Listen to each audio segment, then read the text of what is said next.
Pues estamos viendo Éxodo y hoy llegamos al capítulo 28. Y como título a esta enseñanza le he puesto una nueva vestimenta. Si tomas nota, pues ese es el título que decidí ponerle a esta porción.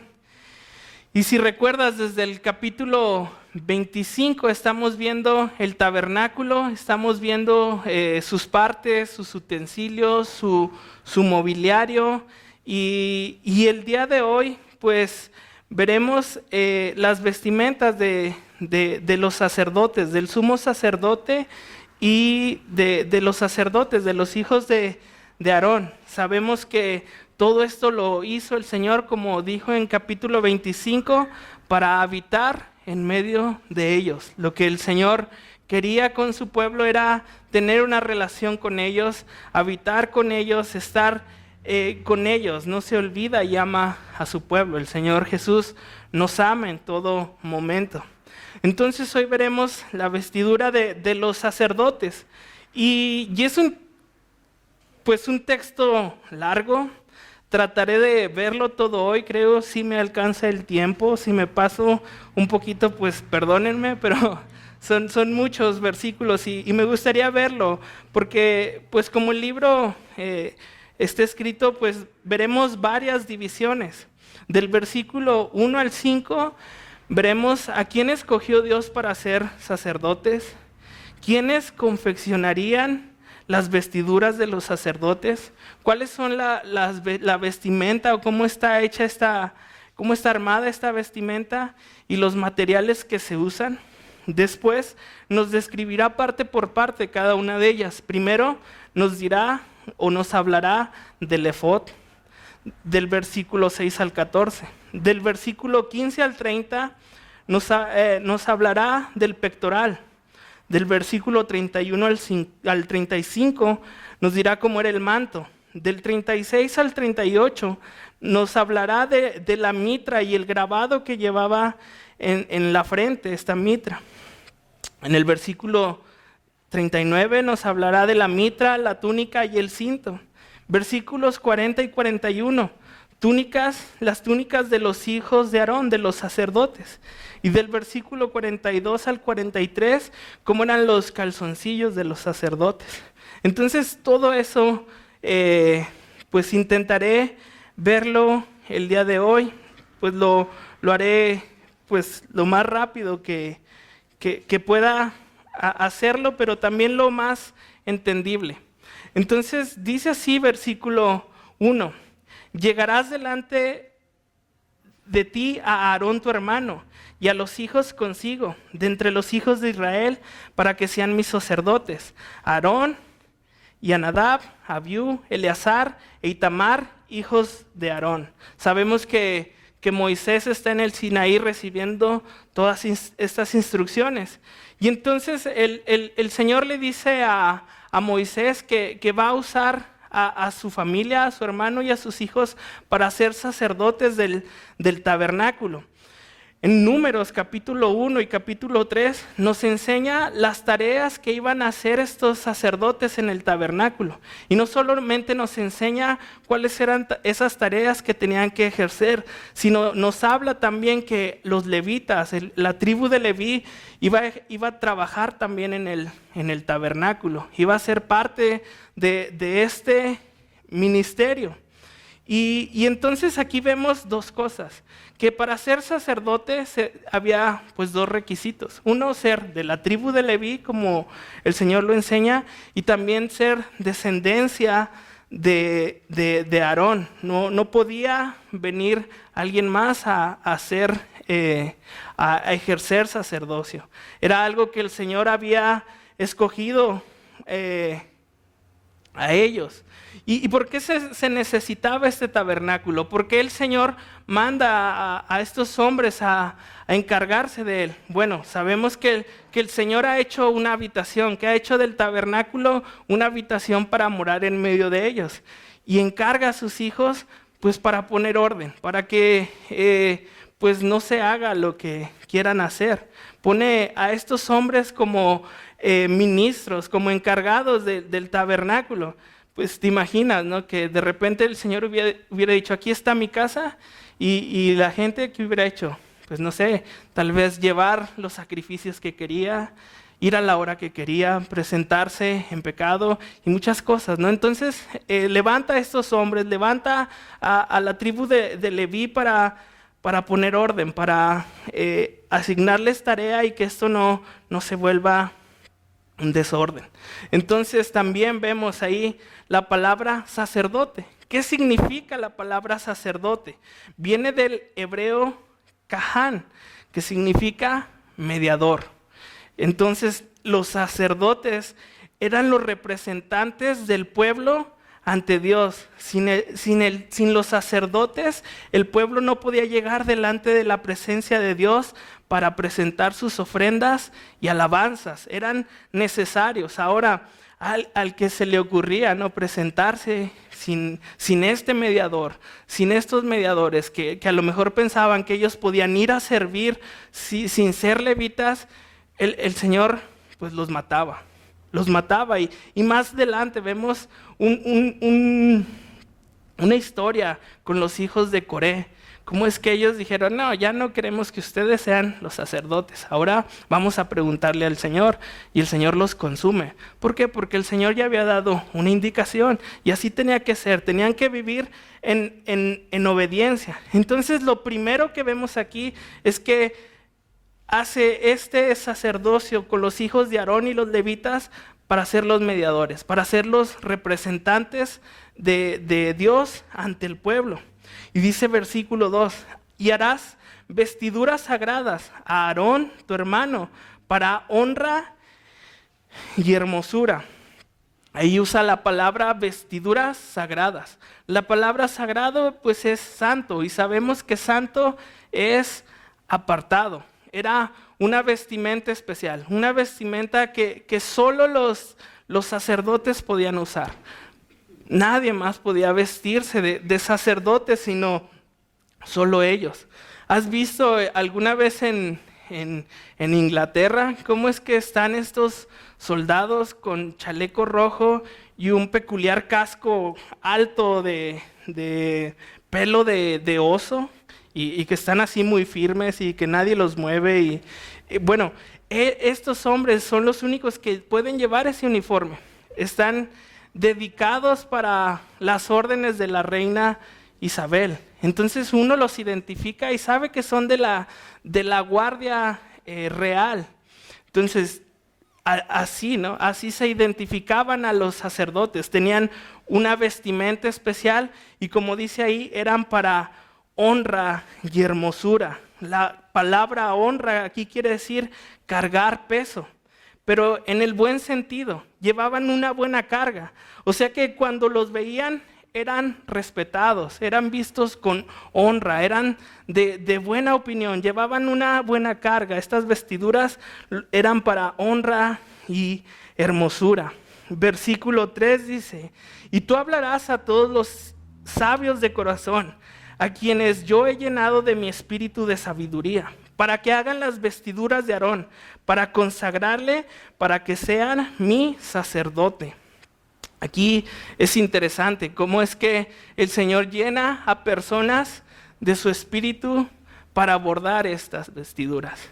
Y parecería simple, ¿no? Si sé bordar, si sé hacer alguna manualidad, si sé hacer lo que sea, ¿no? ¿Cómo es que hasta para eso necesitamos la guianza del Espíritu Santo? Y creo que para hacer las labores del Señor, para servir al Señor, lo que sea que tú hagas, lo que hagas para el Señor, tienes que pedir la guianza del Espíritu Santo. Yo, sinceramente, cuando me paro aquí enfrente, ruego a Dios que me ayude. Ruego a Dios que no me deje sin su Espíritu. No quisiera pararme aquí sin la guianza del Espíritu Santo. Igual, para mi oración es que para el que da clases, para el que está en el sonido, para el que esté en la música, pues sean llenos del Espíritu Santo. Necesitamos la guianza de Dios para hacer nuestra labor, para hacer nuestro trabajo. Y no solamente los que servimos. Creo que toda persona toma decisiones siempre, en sus trabajos o donde quiera que se desempeñe. Entonces, a veces, aunque la decisión sea sencilla y compleja, ¿no? Como bordar algo, pues pidámosle a Dios ser guiados por Él. Necesitamos la guianza del Espíritu Santo.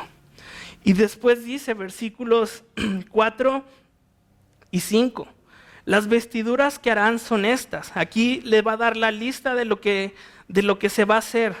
Y comienza el pectoral, el efod, el manto, la túnica bordada, la mitra y el cinturón. Hagan pues las vestiduras sagradas para Aarón tu hermano y para sus hijos, para que sean mis sacerdotes. Tomarán oro, azul, púrpura, carmesí y lino torcido. Le da la lista de cómo se va a instituir esta vestimenta y le da los materiales. Y estos materiales son los mismos que hemos visto durante la construcción del tabernáculo. Oro, azul, púrpura, carmesí, lino torcido. Es lo mismo que vemos en las cortinas del tabernáculo. No cambia, son los mismos materiales. Y a partir del versículo 6, pues nos va a dar cómo es que deberían de ir cada una de estas partes. Y Dana, si me ayudas con la imagen para dejarla ahí fija, gracias. Dice así versículo 6, y harán el efod de oro, azul, púrpura, carmesí y lino torcido, de obra primorosa. Tendrán 2 hombreras que se junten a sus 2 extremos, y así se juntará. Y su cinto de obra primorosa, que estará sobre él, será de la misma obra. Parte del mismo, de oro, azul, púrpura, carmesí, lino torcido. Y tomarás 2 piedras de onice, y grabarás en ellas los nombres de los hijos de Israel. 6 de sus nombres en una piedra, y los otros 6 nombres en la otra piedra, conforme al orden del nacimiento de ellos. De obra de grabador en piedra, como grabaduras de sello, harás grabar las dos piedras con los nombres de los hijos de Israel. Les harás alrededor engastes de oro. Y pondrás las 2 piedras sobre sus sombreras del efod, para piedras memoriales a los hijos de Israel. Y Aarón llevará los nombres de ellos delante de Jehová sobre sus 2 hombros por memorial. Entonces lo primero que vemos aquí es el efod. Y el efod es ese como delantal que va encima. Y vemos cómo este delantal pues llevaba su cinto, llevaba las piedras de onice con los 12 nombres de los hijos de Israel, del mayor al menor. Aquí en las sombreras era donde iban grabadas las piedras de ellos. Y estas piedras se detenían con los engastes de oro. Y los engastes de oro pues son las molduras para fijar las piedras.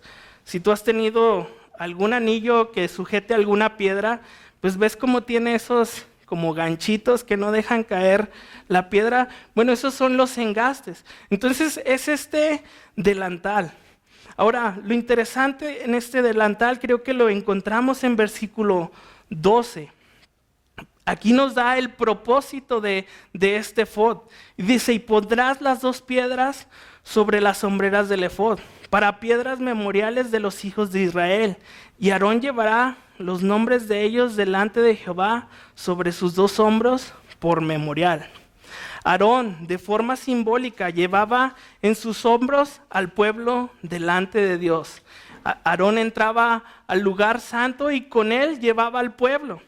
Y cargaba con el peso de la nación en sus hombros para presentarlos delante de Dios.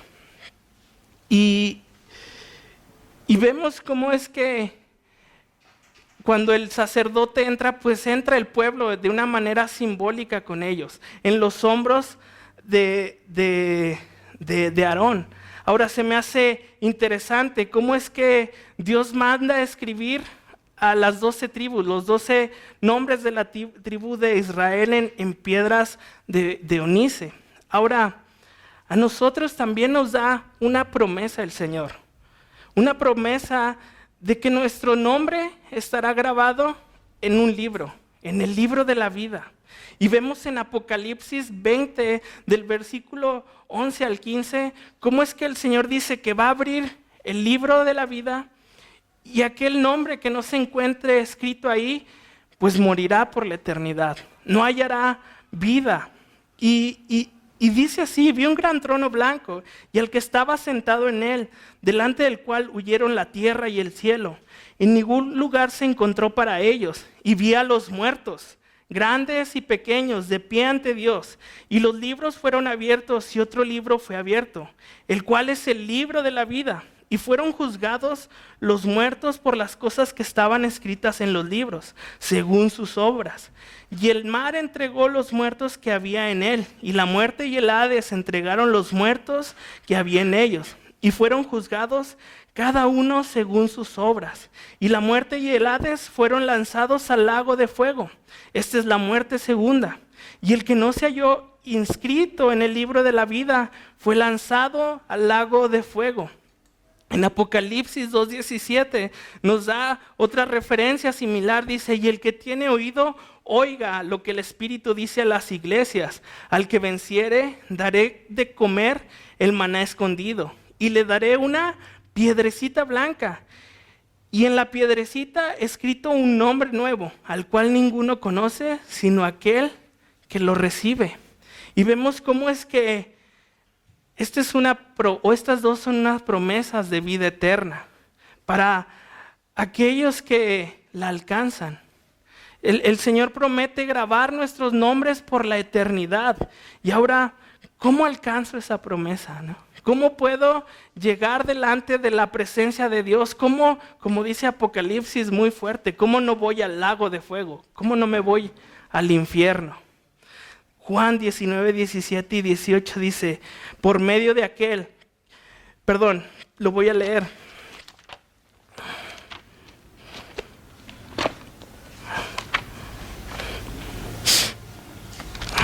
Dice así: y él cargando su cruz salió al lugar llamado de la calavera, y en hebreo Gólgota, y ahí le crucificaron, y con él a otros dos, uno a cada lado, y Jesús en medio, él cargando la cruz.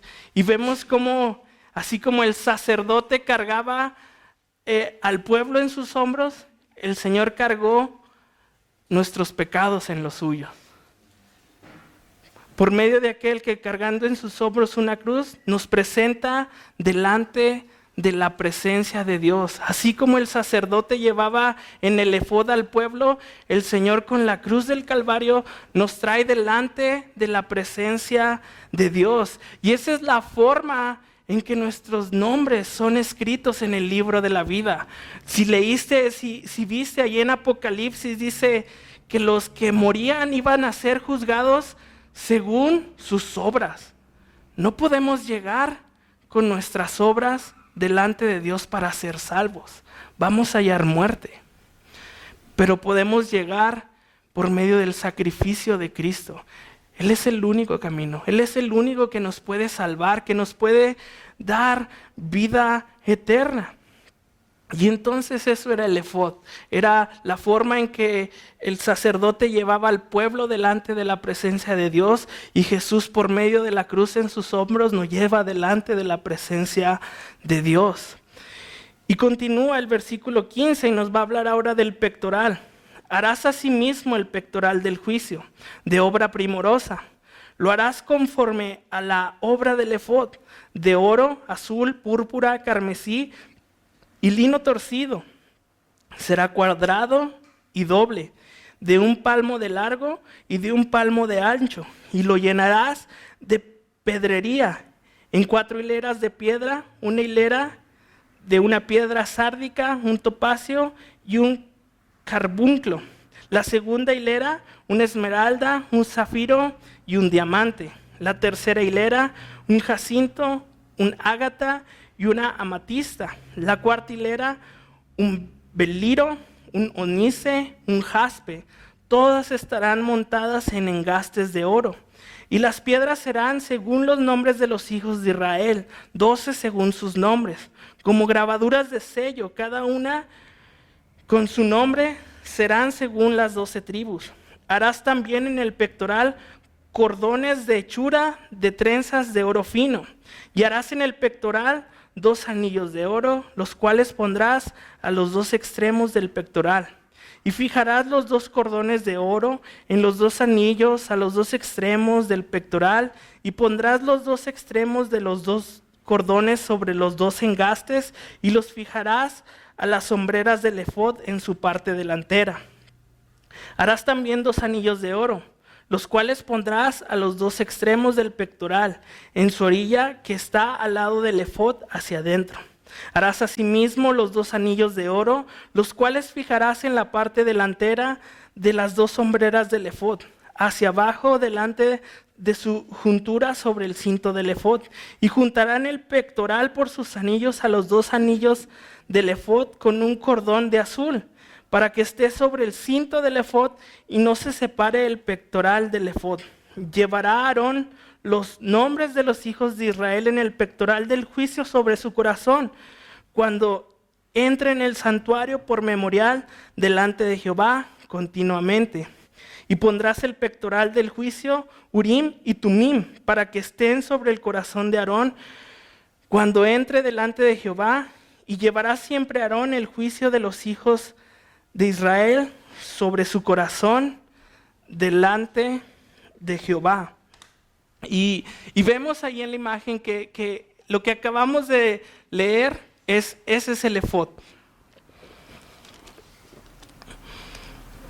Vemos las piedras que representaban al pueblo de Israel, vemos cómo estaba igual bordado, y en esa toma no se ve, pero el pectoral se unía con el efod, con las 2 piedras que iban en los hombros. Ahora, ¿por qué se llamaba pectoral del juicio? Como dije, el sacerdote era un mediador del pueblo. Y este sacerdote también presentaba delante de Dios las peticiones de su pueblo. La palabra juicio aquí es veredicto, ya sea favorable o no. Y entonces el sacerdote se presentaba al Señor con las peticiones del pueblo, y el Señor les respondía. Y como dice ahí, les respondía por Urim y Tumim. Y esto es algo donde en la Biblia no encontramos muchas referencias. No nos dice cómo se usaba este Urim y Tumim. Simplemente nos da ahí, si lo gustas anotar, Números 27, 21, Primera de Samuel 28, 6, Esdras 2, 6, Nehemías 7, 6, 5.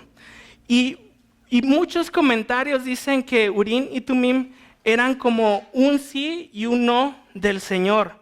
La traducción que nos dan dice que es luces y perfección, y lo usaban como un sí o como un no. Entonces el pueblo traía petición, se la daba al sacerdote, y el sacerdote consultaba a Urim y Tumim.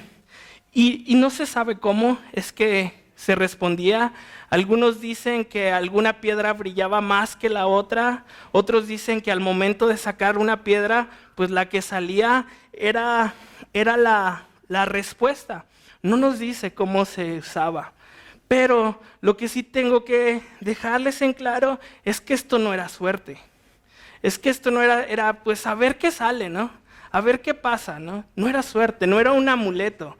Era la palabra de Dios, era el Señor contestándole a su pueblo.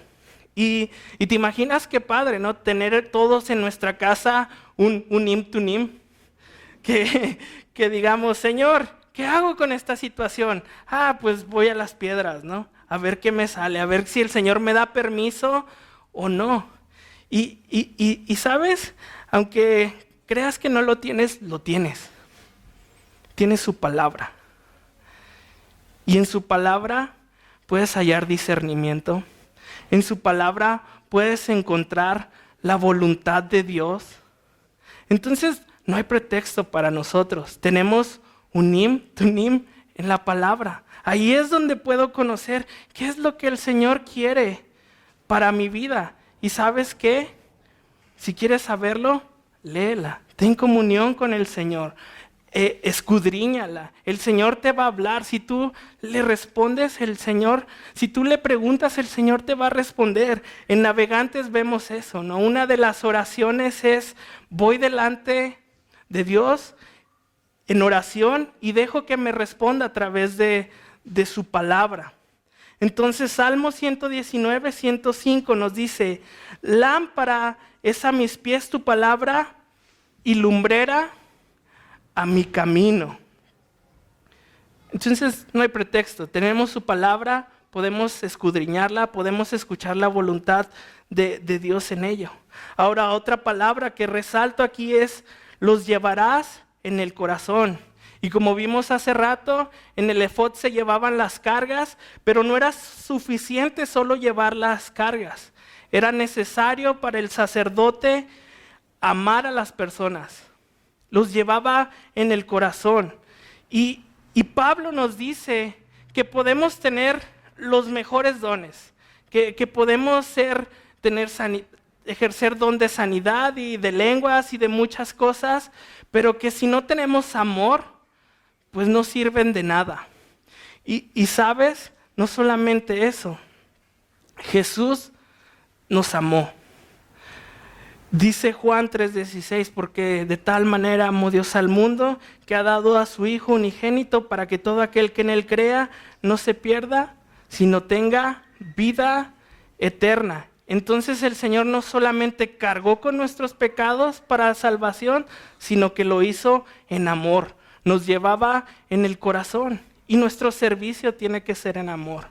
Y sabemos amar porque Dios nos amó primero. Todos, creo que los que estamos aquí hemos conocido al Señor, y igual no hay excusa para amar a las personas, porque sabemos qué es, porque sabemos quién ha dado su vida por nosotros. Así que, pues ama, dice Juan también: en esto conocerán que son mis discípulos, en que lleven amor a las personas. Entonces, si algo nos debe de caracterizar como pueblo de Dios, es el amor, porque el Señor nos amó primero. Y después va a continuar con el manto. Dice así: harás el manto del efod de azul, y en medio de él por arriba habrá una abertura, la cual tendrá un borde alrededor de obra tejida, como el cuello de un coselete, para que no se rompa.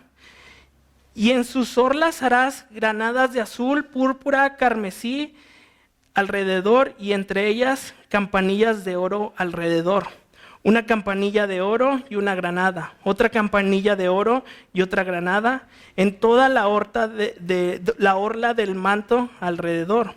Y estará sobre Aarón cuando ministre, y se oirá su sonido cuando él entre en el santuario delante de Jehová, y cuando salga, para que no muera. Y en la imagen, ¿me pones la anterior, Dana, por favor? Ahí, una anterior. Esa. Vemos ahí el manto azul que está por debajo del efod y del pectoral. Y si notas, en la orilla está la granada y la campanilla. Esto se usaba para que cuando el sacerdote entrara, el sumo sacerdote entrara, pues los sacerdotes escucharan que estuviera vivo. Ahora, es interesante porque yo creo que pues esto también era un acto de obediencia.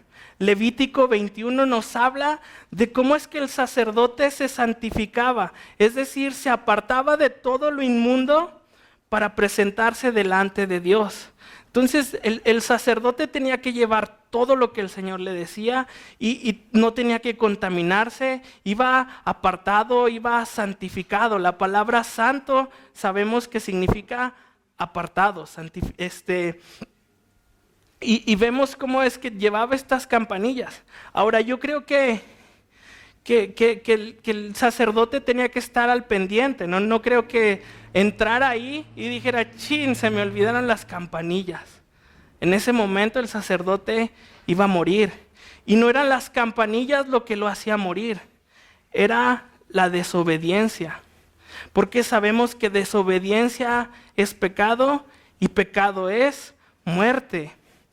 Romanos 6:23 nos dice, la paga del pecado es muerte.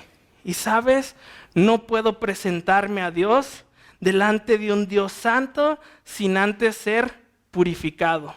Si quiero tener comunión con el Señor, tengo que pedir perdón.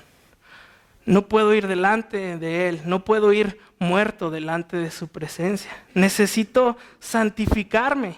¿Y cómo es que nos santificamos? ¿Cómo es que nos apartamos del mundo?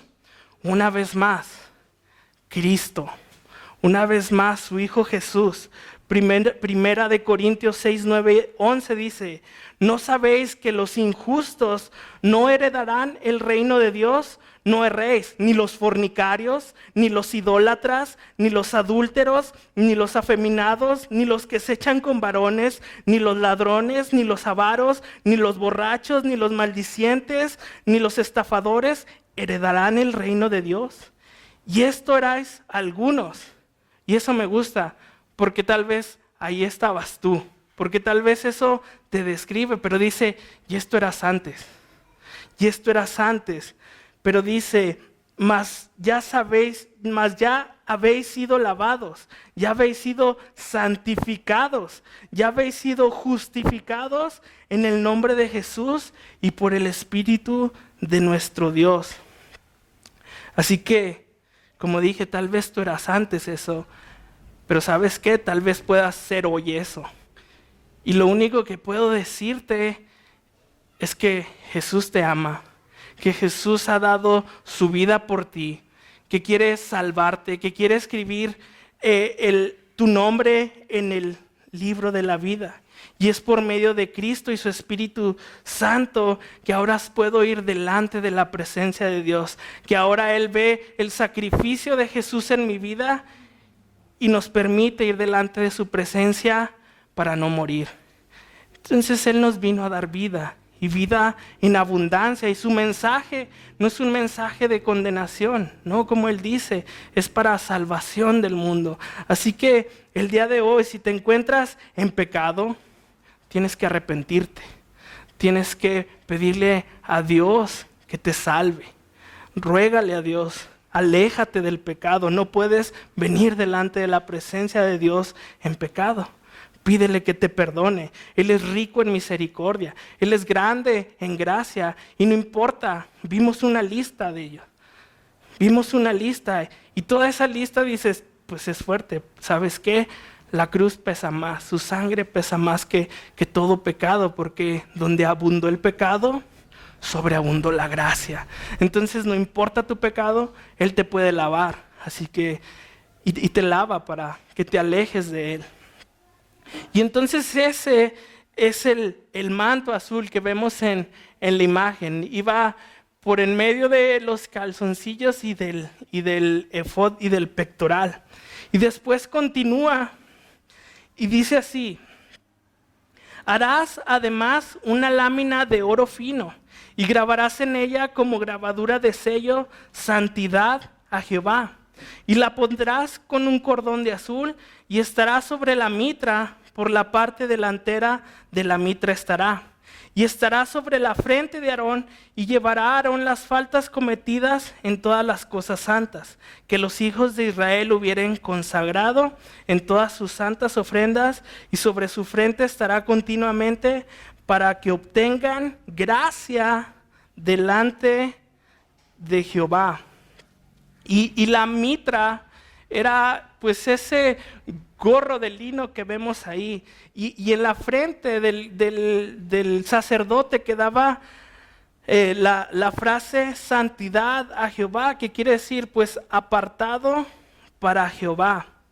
Y lo que se me hace interesante aquí es que el sacerdote se presentaba delante de Dios con los sacrificios, como dice aquí, Y estará sobre la frente de Aarón, y llevará a Aarón las faltas cometidas en todas las cosas santas que los hijos de Israel hubieran consagrado en todas sus santas ofrendas, y sobre su frente estará continuamente para que obtengan gracia delante de Jehová. Presentaban sus sacrificios y Aarón se presentaba delante de Dios. Ahora si vemos aquí vemos un pueblo también arrepentido. Un pueblo que ya ofreció sacrificio, un pueblo que ya derramó sangre para perdón de pecados.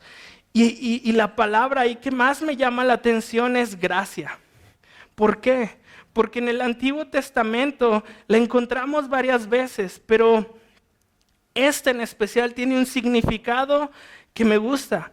En otras palabras vemos la palabra gracia como bondad y favor, otra como aprobación y alabanza, pero esta dice agradecer por haber satisfecho una deuda.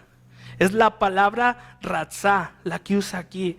Agradecer por haber satisfecho una deuda.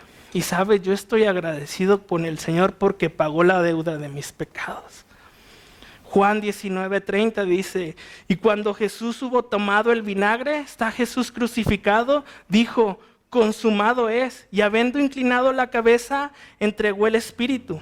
La palabra consumado es, aquí es un pago total. Lo que el Señor está diciendo es, pagué tu deuda.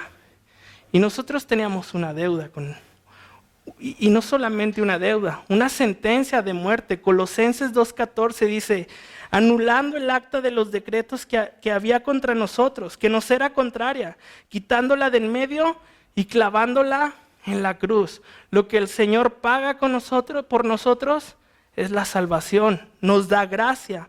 Dice que esa acta que decía culpable, el Señor con su sangre en la cruz la sella y la clava ahí, para perdón de pecados del mundo.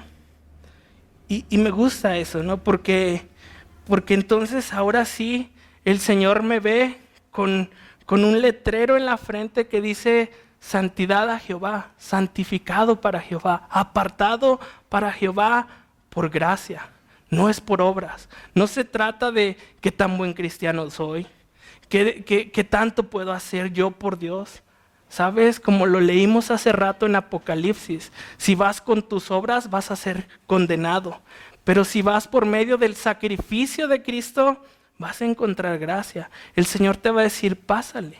Vida eterna para ti, para siempre, delante de la presencia de Dios. Y otra cosa que dice ahí en Juan 19:30, dice, y habiendo inclinado la cabeza, entregó el Espíritu.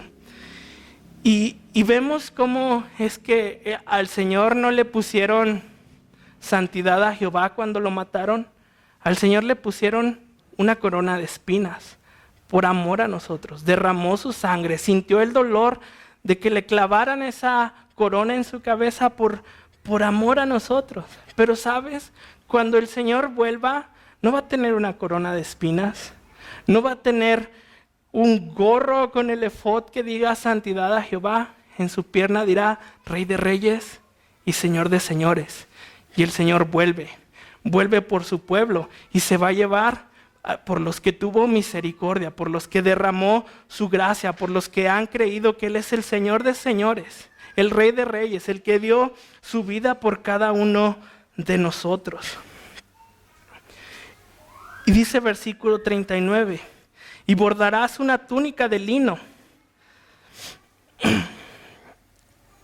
Y bordarás una túnica de lino y harás una mitra de lino. Harás también un cinto de obra de recamador. Aquí vuelve a mencionar la mitra, que es el gorro que vemos, la túnica de lino y también un cinto de obra de recamador que se ven ahí en la imagen. Y esto, o al menos hasta aquí, termina la vestidura del sumo sacerdote.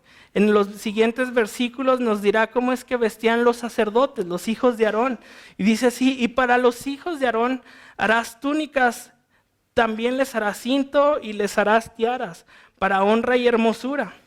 Y con ellos vestirás a Aarón tu hermano y a sus hijos con él, y los ungirás y los consagrarás y los santificarás para que sean mis sacerdotes.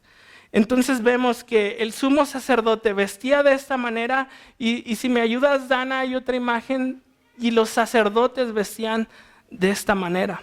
Igual era para honra y hermosura. Igual nadie podía usar esas vestimentas, eran para los sacerdotes.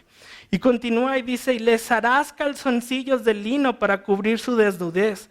Serán desde los lomos hasta los muslos. Y estarán sobre Aarón y sobre sus hijos cuando entren en el tabernáculo de reunión o cuando se acerquen al altar para servir en el santuario, para que no lleven pecado y mueran. Estatuto perpetuo para él y para su descendencia después de él. Y aquí en este último enunciado vemos cómo es que aquí dice estatuto perpetuo para él y para su descendencia después de él. Como les comentaba, los únicos que podían ofrecer o estar al servicio del sacerdocio eran los hijos de Aarón y los levitas. Y aquí hay dos frases que me llaman la atención. Uno es que dice, harás calzoncillos de lino fino para cubrir su desnudez. Y otra, para que no lleven pecado y mueran. Y esto de cubrir desnudez, no sé si te suene, si lo recuerdes. ¿Dónde lo vimos? Génesis capítulo 3. Cuando el hombre cae, cuando el hombre peca, pues todo se descompone. Y la Biblia nos narra que comen del fruto que el Señor no les manda comer y de repente se ven desnudos y sienten vergüenza. Y lo primero que hacen ellos es ir a cubrirse, toman hojas de higuera para taparse.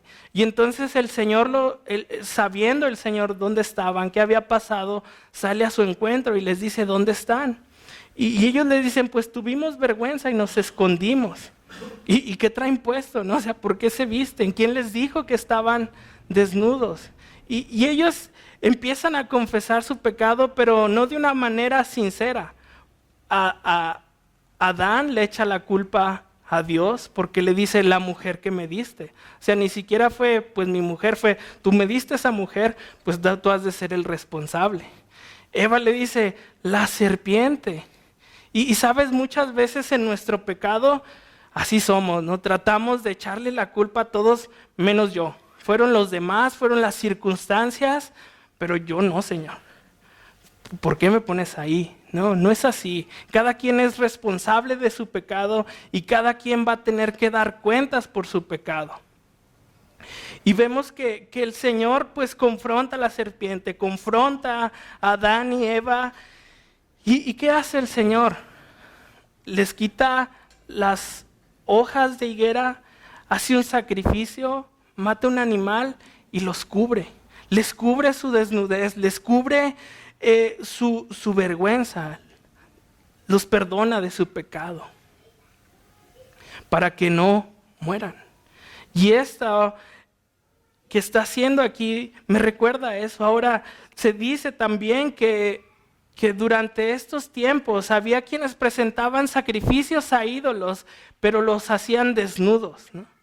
Se desnudaban y ofrecían sacrificios, y entonces el Señor dice, yo no quiero esas cochinadas. Ustedes tienen que ser cubiertos. Y cubre su desnudez para que no mueran. Y sabes, nosotros como Adán y Eva a veces tratamos con nuestras obras de tapar nuestro pecado, ¿no? De justificarnos a nosotros mismos. Bueno, ya pequé, pero pues me voy a poner esta higuera en mi pecado para que el Señor no la vea. Y sabes, no necesitas obras, necesitas al Señor Jesucristo que te limpie, que te lave por medio de su sangre preciosa. Romanos 5:8 dice, mas Dios muestra su amor para con nosotros, que aun siendo pecadores, Cristo murió por nosotros. Nos ama. ¿Por qué? ¿Por qué? O sea, si nos examinamos, si vemos cómo somos o cómo éramos, en verdad creo que nadie lo merecía, pero su amor es tan grande, su amor es tan alto, tan ancho, que no le importa cómo estés hoy, que no le importa cómo seas, que no le importa cuál sea tu pecado. El Señor lo puede limpiar, el Señor te puede cubrir de Él. Y entonces, como conclusión, ¿qué vemos aquí? ¿Qué vemos? Bueno, vemos esto, que Jesús llevó en su vida el ministerio y la vestimenta del sumo sacerdote. Y entonces ahora Jesús es nuestro sumo sacerdote. Acompáñame a Hebreos capítulo 5.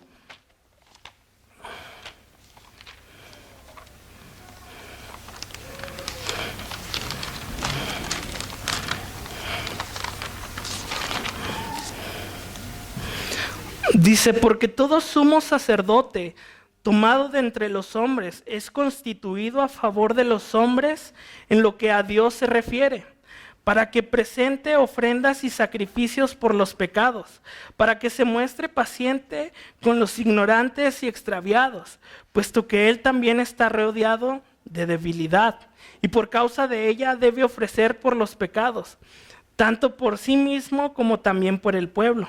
Y nadie toma para sí esta honra, sino el que es llamado por Dios, como lo fue Aarón. Así tampoco Cristo se glorificó a sí mismo haciéndose sumo sacerdote, sino que le dijo, tú eres mi hijo y yo te he engendrado hoy. Como también dice en otro lugar, tú eres sacerdote para siempre según la orden de Melquisedec. Y Cristo en los días de su carne, ofreciendo ruegos y súplicas, con clamor y lágrimas al que le podía librar de la muerte, fue oído a causa de su temor reverente. Ve eso, ¿no? El Señor Jesús rogando por ti, con súplicas, con clamor, con mucho dolor y lágrimas. El Señor llorando por ti, clamando por ti, suplicando por ti para que no murieras. Y fue oído a causa de su temor reverente. Gracias a Dios fue oído. Si no, ¿dónde estaríamos hoy? ¿Dónde estaríamos hoy si el Señor no nos hubiera amado de esa manera? Y aunque era hijo, por lo que padeció, aprendió la obediencia. Y habiendo sido perfeccionado, vino a ser autor de eterna salvación para todos los que le obedecen. Y fue declarado por Dios sumo sacerdote según el orden de Melquisedec. Sumo sacerdote, Dios, Jesús, clamando por nosotros, rogando por nosotros, llevando delante de Dios en sus hombros el pecado del mundo, en su corazón el amor hacia nosotros, en su cabeza el dolor por lo que nosotros merecíamos. Él es nuestro sumo sacerdote. Génesis 3:21 dice, y Jehová Dios hizo al hombre y a su mujer túnicas de pieles y los vistió. El sumo sacerdote tenía una ropa especial, una ropa para honra y hermosura. Y sabes, hoy tú puedes ser revestido por la sangre de Cristo. Una ropa honrosa, una ropa hermosa, una ropa que te libra del pecado y de la muerte, una ropa que te quita toda enfermedad que hay en ti, todo pecado. Ese es nuestro Dios. Ese es el Cristo al cual predicamos. Un Dios de amor, un Dios que se entregó por nuestros pecados para salvación. Así que para ti esta noche tengo esto. Leímos que hay un lugar para los que no creen en Jesús, para los que niegan la cruz, el infierno. Y sabes, así como Jesús clama, yo ruego también al Padre que todos los que estemos aquí esta noche seamos salvos. Yo quiero que en la eternidad estemos todos nosotros delante de Dios, alabándole, glorificándole, dándole gracias, con el Hijo, con el Padre, con el Espíritu Santo. Pero sabes, tienes que arrepentirte, tienes que pedir perdón, Tienes que creer que Él es el Mesías, el Hijo de Dios que vino a dar su vida por ti. Y tal vez ya eres salvo, pero tu relación está dañada. ¿Sabes? No vas a poder venir delante de la presencia de Dios si no le pides perdón. Lo acabamos de ver. El pecado siempre nos va a separar del amor de Dios. Así que pide perdón, no para salvación, sino para reconciliarte con Él, para volver a empezar tu relación con Él. Dios no se fija. Dios no se fija. Estamos en tiempo. Va a llegar el tiempo donde todo esto ya se haya cumplido. Y entonces vendrá juicio. Y nos va a juzgar el Señor. Y nos va a juzgar, y como decía aquí, a los que no creyeron por sus obras, y a nosotros también nos va a juzgar, un juicio diferente, por obras, para darnos recompensa. Pero Jesús ya pagó la deuda que tenías. Jesús ya se mostró como ese sumo sacerdote para darte salvación. Así que te animo que lo consideres. Te animo que lo busques. Te animo que esta noche en el lugar, en tu cuarto, vayas delante de su presencia y dejes esa vida nueva, esa vida vieja, esa vestidura vieja, manchada, llena de pecado, y te vistas con la vestidura que el Señor te da, una de lino fino, una para honra y hermosura. ¿Oramos?